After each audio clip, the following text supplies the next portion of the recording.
guys, good morning na naman, and it's me, Ate Gina's Vlog, at welcome back again sa aking YouTube channel. At kami guys ay galing sa SNR na naman kasi meron akong reserve na isang buong karning baboy, one whole pork carcass, and 285 pa rin ang kilo ni SNR. Si Chubbs ay 315. So noong isang araw, noong Wednesday hindi tayo nakakuha dito kasi ang reserve ko ay Monday and Friday.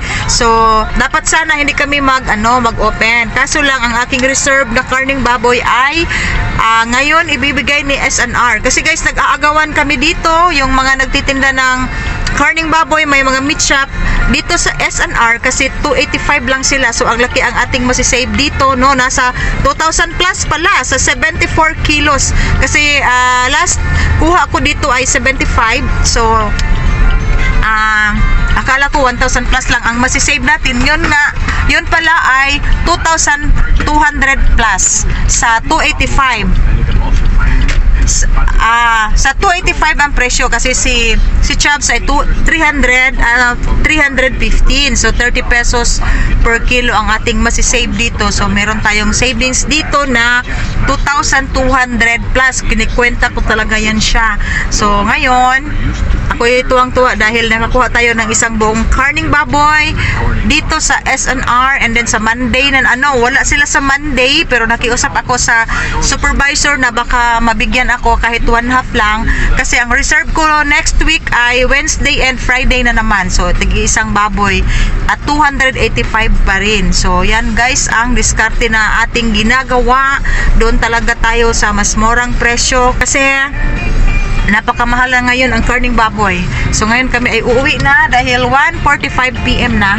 And then ididibon pa namin ito sa tindahan. Pero galing na kami sa palengke. Nag-pick up ako ng whole chicken, 2,000 pesos lang. And then quarter leg, 20 kilos. Tapos walang chicken liver and chicken feet. So wala tayong chicken feet ngayon. Ewan ko lang sa aking isang suki din doon. Malapit lang sa amin. Baka meron siyang stocks doon. Tapos dadaan muna ako sa Lots for Less kasi naubusan ako ng SP Bihon. So hindi na lang ako pupunta sa wholesaler ng SP Bihon kasi yun lang ang bibilhin ko. Malugi tayo sa sa gas. So sa SNR, sa na lang ako, SNR ba ako, pero sa Lots for Less na lang tayo. Dadaan ako sandali lang and then uuwi na. Okay.